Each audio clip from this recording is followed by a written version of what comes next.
Welcome to Here Where You Belong, your go-to podcast for exploring belonging with your host and belonging expert, Dea Irby. We are thrilled to have you join us. Together, we'll dive into the depths of what it means for each of us to find our own place in the world, whether it's within our communities, our relationships, or within ourselves. Today's episode is meant to inspire, uplift, and remind you that no matter where you are or where you're headed, you have a place where you truly belong. So, grab a cozy spot and settle in. Welcome to Here Where You Belong. Hello, awesome belongers. Welcome home to Here Where You Belong podcast. Today's guest is a wise and steady guide for leaders navigating uncertainty, culture shifts, and the future of the church. I'm Dea, your host. Get ready to be inspired and blessed. Help me welcome our guest today, Loren Richmond Jr. Hey, Loren. Hello, and thanks for having me. I'm so glad you're here. Well, here is a bit more about our guest. Loren is a pastor, chaplain, strategist, and media consultant with over 15 years of experience walking alongside churches and faith leaders in their most challenging seasons. Loren knows what it's like to lead when the future is foggy, when resources run thin, and when the mission feels like it's slipping away. He's planted a church in a skeptical neighborhood, directed a food pantry in one of Denver's most underserved communities, and served in public housing, meeting people where they are with compassion, clarity, and conviction. With a Master of Divinity and an MBA in nonprofit leadership, Loren blends pastoral heart with strategic insight. He helps ministries embrace renewal, navigate cultural change, and lead with both courage and compassion. As the host of the Future Christian podcast and writer of the Church Nerd newsletter, he has interviewed hundreds of theologians, innovators, and practitioners wrestling with the biggest questions facing the church today. Loren brings thoughtful perspective, grounded wisdom, and a deep belief that the church still matters. Yes, especially when leaders are willing to adapt, listen, and lead faithfully into the future and beyond. Loren, are there any additions, subtractions, or corrections from that? No, that's wonderful. Thank you for sharing all that. You are the man of the hour. As you know, this podcast is about belonging, and I've invited you on here to tell your belonging story. Either how you found it, how you had it, lost it, found it again, or how you create belonging, which it sounds like you do a lot of that in your work for other people. So, Loren, the mic is yours. Yeah, thank you. I think belonging is such an important part. We were talking a little bit before we started recording just around church, and there's so many people looking for belonging, whether it's in church or writ large. One of the things that I've seen trying to study kind of the younger generations is belonging is really like the ultimate thing that they're looking for. And I think it's a paradigm shift for many organizations, especially churches, to to help people connect and feel like they belong immediately. I know that's something it's hard to do. I know it's something that, we don't when I go to places or interact with organizations, sometimes I do or don't feel like I belong, and obviously there's a multitude of factors there, but it just really does help when I appreciate kind of your saves acronym there. I think that's really helpful to think about too for organizations or churches to think about these 5 different ways that people can connect and to evaluate if they're, again, utilizing some or all of these metrics or methodologies to help people belong and connect. Mm-hmm. In review for those, because that conversation was before we were recording, Hmm. 5 belonging languages.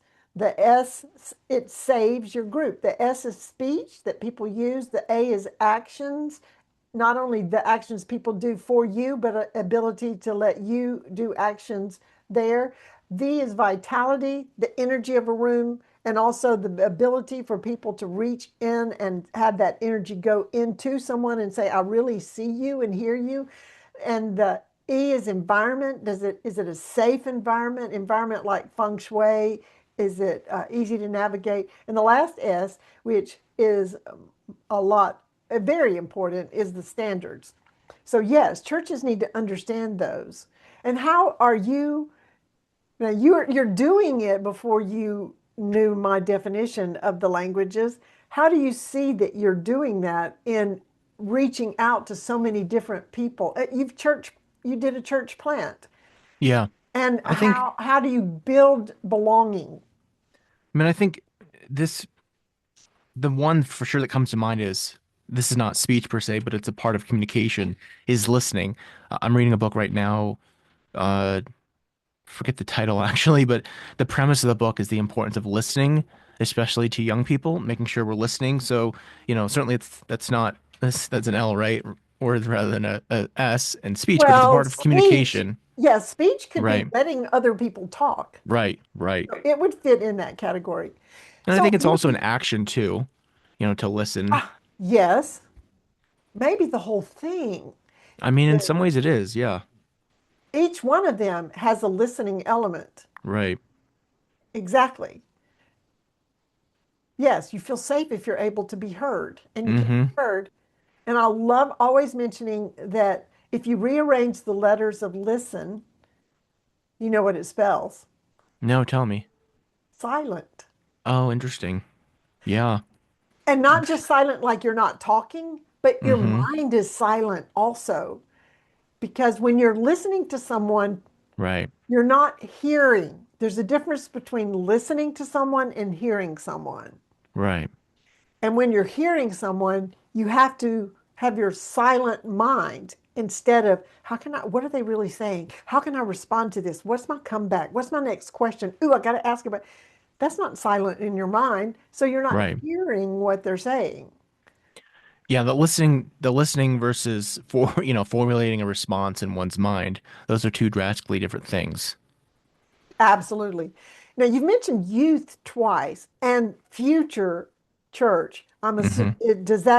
Are you saying the youth are the future of the church? I mean, that certainly has been said in many ways and in many contexts. Like I think ideally, like the youth are the church. They're a segment of the church. Now, practically speaking, like if we're not engaging the youth, if the youth aren't belonging in church, there's not going to be much of a future of the church. So it's a both and situation, I think. Correct. Do you know what the percentage of youth that have grown up in a church and then when they graduate, what percentage leave the church? Oh, I don't know off the top of my head. I have the book right next to me that would have it in there. If it was going to be anywhere, there's a book I just finished last night called Why Religion Went Obsolete: The Demise of Traditional Faith in America by Christian Smith, who's a sociologist at Notre Dame. I mean, the short of it is like it's not good. I Right. think, Well, what I found in research is that 70%, yeah, I believe it. that's too many. 7 out of 10 don't come back to the church once they graduate. Yeah, And and so what if you really feel like you belong somewhere, are you going to leave? right. It's like how many people leave their family if they've had a good family and they feel like they belong with their family? A church needs to feel like family, not an institution. Right. And this has certainly been one of the challenges of church writ large for the last 50, 60, 70 years, because to some extent, like every organization has to institutionalize to continue. Like Hmm. also, like we've seen, or I don't know if you have, but I certainly have seen churches run like families that are not the most healthy. So there's a True. balance there. There's a balance there that a church needs to have some sort of institutionalization, but also have the things that you find in a family of close-knit relationships and compassion and unconditional love. So it's a both and situation, I think. Right. The institutionalness of churches would possibly be that it's intentional, that you have to be intentional. When you're planning a church, you Hmm. didn't just go and say, I think I'll plant a church. You had a strategy and you were intentional about it Right, because you have a system to work. right. The system has to be set up with familyness included. So it's got to be Hmm. a marrying of the two parts. Right. You need to systematize and be intentional and yet still just be family with unconditional love Hmm. and mentoring, discipleship Right. with the foundation of scripture, which is the standard, what we're about and Absolutely. what our goals and purpose is, are. Goals Right. are, purpose Right. is. Right. So what have you found uh, for your own personal experience, how you relate to this conversation? Yeah, I think in my experience when a church like let me give some bad examples if I may. So as a sports fan, like the National Football League, the NFL, had a bad reputation 5, 10 years ago of what was called protecting the shield. Like they're protecting the brand of the institution at all costs. It seemed like that was the criticism. And I think church can get into that sort of mindset when a church is like, we got to protect the brand. So what often that looks like is like if a pastor or leader is guilty of wrongdoing, to protect the brand, to protect the institution, they'll kind of try to sweep things under the rug to protect the institution. Similarly, when we think about a family, families are not necessarily easy to get into. Like you have to be born or married into a family, or in rare occurrences, you have to be adopted into a family. So again, these are why we have to be careful, or at least level-headed with metaphors, because a church can operate like a family, but then it's real hard to, if you're not an inside part of the family already, it's hard to get in the family. It's hard to be accepted into the family. So we need both of these. Like a church is going to have to do some practical things like have a bank account, probably pay somebody, pay a mortgage or rent or all these things. That's going to require some level of institutionalization, have insurance. But also, if it's simply about the institution, like church does not exist to pay a mortgage or to pay bills. Right. Yes. Or turn a profit. Right. Right. Exactly. So there may be times, and this is the hard thing for churches where an honest church might have to say like, and especially in a case of moral failing among key leadership, they might need to have to say like, we're going to admit this no matter the cost of such revelations to our Whatever the institution. fallout, we're going Right. to will accept the consequences of the fallout. So what you're saying is churches need to be authentic, Yes. and you can't have real belonging if you're not being authentic. Mm-hmm. Because what are people belonging to if it's not the real thing? Right. They're belonging. Even scripture says something, they grasp at shadows and Mm-hmm. not the real thing. Well, the real thing is there and it casts a shadow, but why is everybody hugging the shadow? Because they don't know where the shadow is coming from, because where it's coming from is hiding. So Mm-hmm. the authentic, real existence needs to be there so people know what it is Right. and embrace the reality of it, which would help with the reputation of that some people have. Well, they're sinners, they're hypocrites. Well, yes, we are. So let's Mm-hmm. don't hide that, because I don't always do everything I say I want to do. I want to glorify God and be obedient in every single thing I do. And guess what? I don't always do it. Does that make me a hypocrite? Does that make me a sinner? Well, yes, and that's why we Yeah. have confession. But you're not going to find a perfect church. And as I've heard it said, you find a perfect church and join it, and it's not perfect anymore. Yeah. I mean, I think your point about confession is actually a worthwhile thing to highlight because certainly hypocrisy, especially amongst leadership, has been a negative, broadly seen as a negative as far as the testimony of churches and Christianity in America. But I think confession, and this is where some traditions within Christianity have a better part of a public confession than others do, because public confession, I mean, some make it more ritualized, but the public act of confession does sort of say on a regular basis, like, we're not doing like we said we would. Right. And somehow that needs to be not institutionalized, but a part of the intentionality of the Right. operation of the church. Yeah. Excellent. This is such a good conversation, but we are going to take a break and be right back with my fabulous guest today, Loren Richmond Jr. Be right back.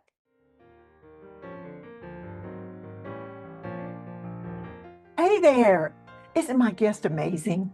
So glad you joined us today.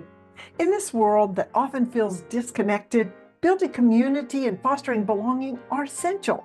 That's why I created this podcast, to bring inspiring people to you, to encourage you to create that sense of belonging and community, no matter where you are. If you're being blessed by my guest, and we have some more, like, subscribe, and share this podcast. You know who needs to hear this. Stay connected, stay true to yourself, and always remember, you belong. Now, back to our amazing guest.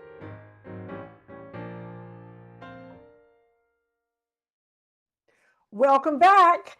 I'm here with Loren Richmond Jr., and I'm ready to dig into my three favorite questions I ask every guest because I just learned so much more about them. The first question I would like to ask is, what do you consider, Loren, to be your greatest accomplishment or accomplishments? Sure. Yeah. I think being married, having kids, certainly some of the two biggest things that come to mind. And thinking more about this, I think we're in a context, like a cultural context, where it's in some ways it's like it's easier to not be in a relationship than it is to be in a relationship. Meaning, like, if you're like my XYZ, my spouse, my significant other is a jerk, I'm leaving them. Like, in some ways you get more like, good for you, or they're a loser or whatever. Like, go, fulfill your, be your Be full self. yourself, free Yeah, yourself. free yourself. Whereas if you're like, hey, like, we're going through, we're going through some late relationship struggles, but we're committed to like working it out. It's kind of like, what? Why? So I certainly I can't say that that's like my situation, but I do think again, like, being in a relationship is hard. Like, there's just not the cultural kind of like support that I wish there was. I agree. We celebrated this summer 51. Wow. Just 30 more to go and you'll catch Yeah, up. right. But yes, and if we had a supportive group in the church Mm-hmm. where you could talk about that with the understanding of the commitment to make it work, Mm-hmm. you could talk about the challenges. You Right. have to work at relationships. Right. It's almost not natural to bring two individuals, sinners, together to automatically, I love you, let's get married. Okay, and now we are, and everything's no. Yeah. There's the working out of Not all the for long term. little details. But the words you use, committed. Yeah. When we got married, we said we're married and we're never going to talk. As to quote my aunt, divorce was never an option. Yeah. murder, maybe. Not really. But I mean, if you just know that, Hmm.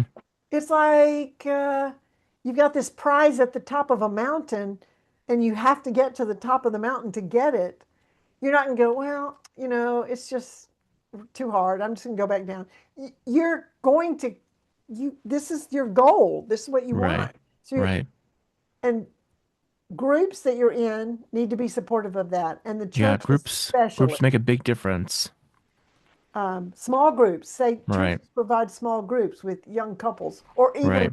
generational mix Hmm. where people Hmm. that have been married 51 years can say, yes, it gets hard, but stick it out. It's worth it. Right. Right. Yes. And two marathons? Yes.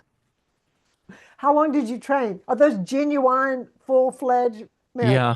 Yeah. And that's really like I've stopped running marathons just because the amount of time and commitment. I mean, I think this is one thing that I've learned through some big things that I like to think that I've accomplished is that something I still have to remind myself like commitments are more like we think about like the end of the commitment, like finishing the marathon or Goal, making finishing it to the the mountaintop. making it to the mountaintop, like summiting Everest, but like big accomplishments are so much more. They're about like the little micro steps or daily actions that are going to get us there. And so for me, when I think about like, do I want to run another marathon? For me, it's like I'm not willing to submit my body to the labor and demand that I know that marathoning requires, like the 4 hour run, training run on a weekend, right? Like, so I think like that's the biggest thing we need to think about when we think about big accomplishments. Like, and before I think about attempting a big accomplishment, I think, do I have like do I have the margin to put in what it's going to take to get there? Mhm. Oh, going back to, yeah, you wanted to stay married, so you're Right, not gonna, and you've got kids too, right, three right, kids. So doing a marathon, it's a count the cost. right, Yes, you right. learn discipline, but you evaluate it and you're intentional about your life. Mm-hmm. Right. Excellent. And you have two master's degrees. Yes, That was an intentional, but it's done. right. So it's not something you have to repeat all the time. Right. But again, I really enjoy learning and enjoy education. But again, as I've thought, like, do I want to continue on? Yeah, am I willing to commit what I know this is going to cost? And right now I'm not. I know my commitments right now need to be toward my family and other opportunities. So again, like, do I have the margin to commit what it's going to cost? I appreciate that. And that is how we need to, you don't want to start something you can't finish. Yeah, I don't anyway. No. Well, that's kind of quitters never win and winners never Right. quit. So you have to stick with it. But just because you decide now not to continue any education, like getting your doctorate, doesn't mean you can't do it later when your Right. kids Right. are out of the house. Um, Yeah. so, yeah, that's great. And it's what you were called to do when you were called to do it. That's another Mm-hmm. thing. Mm-hmm. God knows what He created us with the ability to accomplish the works that He also created for us so we would accomplish them. And He's going to empower us to do that. So we're going to accomplish what He wants us to. Yeah, absolutely. Second question. What makes you feel like you belong? Yeah, I think like something to the extent of like I just had this actually the other day where someone texted me and is like, do you have any good books you'd recommend on XYZ topic? So I think like when like I always say like I don't necessarily want to be like the one who makes the final decision in a room, but I want to be like I want my voice to be a part of the conversation that's helped shaping that decision. So I think to that end, like me belonging when I feel like I can belong, like people recognizing my gifts and skills and seeing how they help advance the conversation, the agenda, whatever. When you feel like you can contribute. Right. Right. Which is people saying, you're valuable enough that we want to hear from you. Right. Yeah, I Yep. think we all want to know that we're important to a group. Mm-hmm. And in order to be important to a group, like you said, they have to recognize what it is that you have to offer, Right. which means you've been seen and heard. So, Yeah, and certainly some gifts or personalities like are more evident than others. So someone's very gregarious and outgoing, like it's gonna be easy to see like how they can be plugged in, where someone's got a real obvious kind of skill set. Yeah, that makes it much easier to recognize how they can contribute. right. So how can in the church, how can we find those hidden gems? I mean, it goes back to what we talked about. I think the beginning is listening. Very good. Yeah, Being on a treasure hunt. right. And it Being really, on, yeah, yeah, and being on the lookout for it to listen. Very, very good.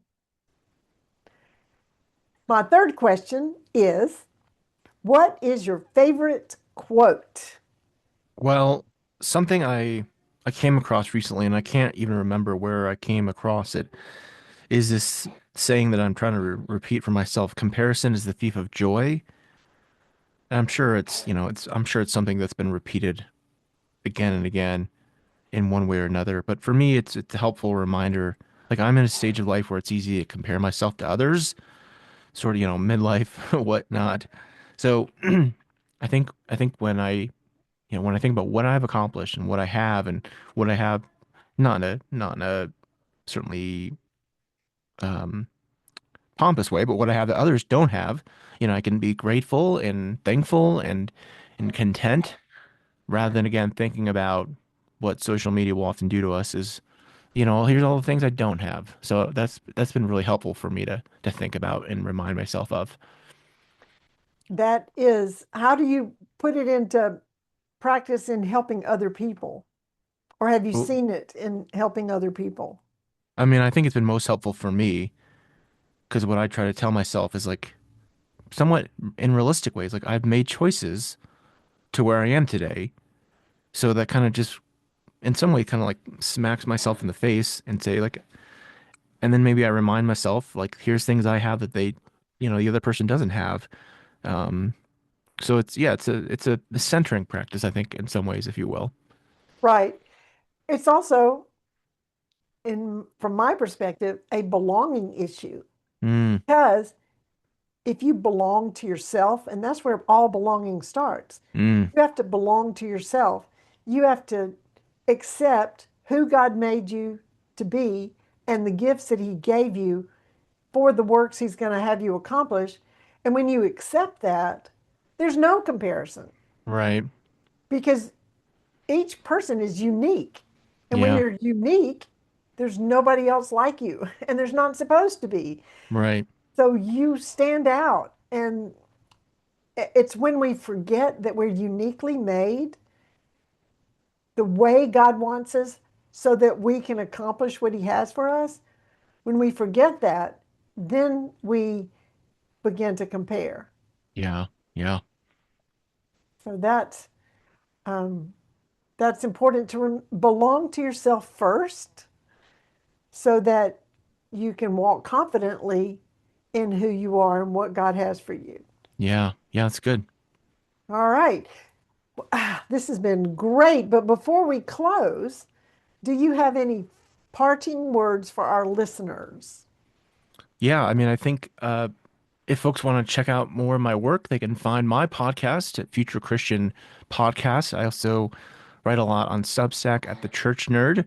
But I would just kind of reaffirm what we've kind of talked about at the top, that belonging is important and one of the best ways, or as we've kind of shared together, like the most foundational way to help people belong is by listening to them.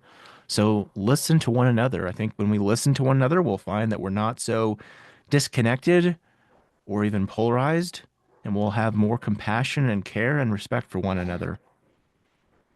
Totally. Nice summary and good point. Yeah. Listen. And I was listening to everything you said. Okay, to our amazing guest, thank you, Loren. And to our listeners, belongers, stay connected, stay true to yourself, and always remember you belong. This is Dea Irby with Here Where You Belong podcast, signing off. Bye now.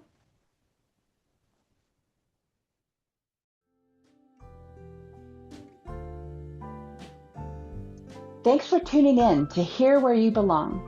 We hope today's episode has inspired you to embrace the beauty of belonging in your own life. Remember, no matter where you are or where you're headed, you have a place where you truly belong. Join us again next time for more insightful conversations and heartwarming stories. Until then, stay connected, stay true to yourself, and always remember that you belong.